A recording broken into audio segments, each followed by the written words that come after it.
800 gram ಚಿನ್ನ, 70 ಲಕ್ಷ ಬೆಲೆ ಬಾಳುವ ಕಾರು, ಅದ್ದೂರಿ ಮದುವೆ, ಚಿನ್ನದಂತ ಹುಡುಗಿ.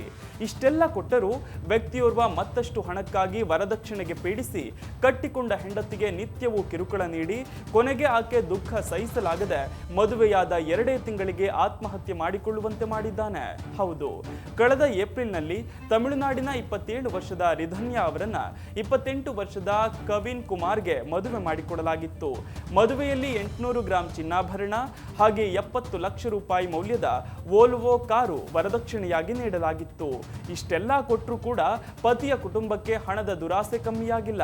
ಆಕೆಗೆ ಚಿತ್ರಹಿಂಸೆ ತಪ್ಪಲಿಲ್ಲ. ದಿನವೂ ಗಂಡ, ಅತ್ತೆ, ಮಾವ ಮತ್ತಷ್ಟು ವರದಕ್ಷಿಣೆ ನೀಡುವಂತೆ, ತಂದೆ ಬಳಿ ಇನ್ನಷ್ಟು ಹಣ ತರುವಂತೆ ಕಿರುಕುಳ ನೀಡ್ತಿದ್ರಂತೆ. 2 ತಿಂಗಳಲ್ಲಿ ರಿಧನ್ಯಾ ಗಂಡನ ಮನೆಯಲ್ಲಿ ನರಕ ನೋಡಿದ್ದಾರೆ. ಅತ್ತ ತವರಿಗೂ ತಮ್ಮ ಸಂಕಟ ಹೇಳಿಕೊಳ್ಳಲಾಗದೆ ನರಳಿದ್ದಾರೆ.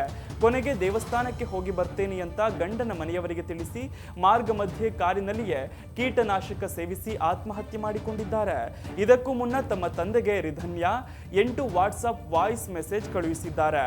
ಅದರಲ್ಲಿ ಗಂಡ ಹಾಗೂ ಅತ್ತೆ ಮಾವ ಕೊಡ್ತಿದ್ದ ಕಿರುಕುಳವನ್ನ ಸಹಿಸಿಕೊಳ್ಳೋಕಾಗ್ತಿಲ್ಲ, ಸೂಸೈಡ್ ಮಾಡಿಕೊಳ್ತಾ ಇರೋದಕ್ಕೆ ನನ್ನನ್ನು ದಯವಿಟ್ಟು ಕ್ಷಮಿಸಿ, ಇದ್ರ ಬಗ್ಗೆ ಯಾರಿಗೆ ಹೇಳಬೇಕು ಅಂತ ಗೊತ್ತಾಗ್ತಿಲ್ಲ, ನನ್ನ ಮಾತು ಕೇಳಿದವರು ಜೀವನ ಇದೇ ರೀತಿ ಇರುತ್ತೆ, ಅಡ್ಜಸ್ಟ್ ಮಾಡಿಕೊಳ್ಬೇಕು ಅಂತಾರೆ.